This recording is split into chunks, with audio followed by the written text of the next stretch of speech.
In a distant kingdom, a kind and just king and queen ruled. Despite their happiness, they were deeply saddened because they had no children. They sought the help of doctors and wise men, but all efforts were in vain. One day, they decided to visit the good fairy who lived in the deep forest, hoping she could help them. When they reached the fairy's house, she greeted them with a warm smile and said, "I know why you have come, and you will not leave empty-handed. You will have a beautiful daughter, a gift from the heavens." The king and queen returned to the castle filled with joy, and a few months later, the queen gave birth to a beautiful baby girl whom they named Aurora. The king and queen celebrated the birth of their beautiful daughter and invited everyone in the kingdom, including the 7 good fairies, to bless the little princess. Each fairy gave the princess a blessing: beauty, intelligence, kindness, grace, and other admirable qualities. Suddenly, an evil fairy named Maleficent, who was not invited to the celebration, stormed in. Furious at being ignored, she approached the cradle and declared, "When the princess turns 16, she will prick her finger on a spinning wheel spindle and fall into a deep sleep from which she will never awaken." Then she vanished in a cloud of black smoke. The king immediately ordered all the spinning wheels in the kingdom to be collected and burned. The 3 good fairies, Flora, Fauna, and Merryweather, held an emergency meeting at the castle. They decided to take the princess to a small cottage in the forest and raise her there, away from the castle, to protect her from the evil fairy.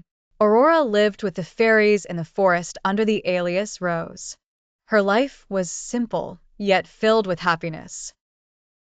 She learned love, kindness, and noble values from the fairies.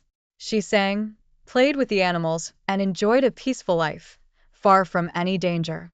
One day, while Aurora was wandering through the forest, she met a handsome young man named Prince Phillip. Aurora did not know he was a prince, and Philip did not know the beautiful girl he met was Princess Aurora. They talked, laughed, and felt a special bond growing between them. They agreed to meet again. When Aurora returned to the cottage, the fairies revealed the truth to her. She was a princess, and it was time for her to return to the castle. Aurora felt sad to leave her simple life and her newfound love, but she obeyed the fairies. At the castle, a grand celebration was prepared for Aurora's return.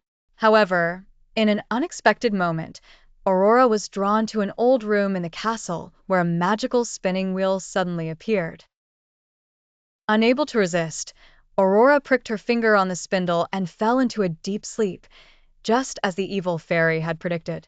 When Prince Philip learned the truth about Aurora, he decided to rescue her. Guided by the good fairies, he made his way to the castle and confronted Maleficent, who had transformed into a fearsome dragon. With his bravery and the fairies' support, Philip defeated the dragon and reached the sleeping princess. Prince Philip stood beside the bed where Aurora lay. Looking at her beautiful face, he felt the depth of his love for her.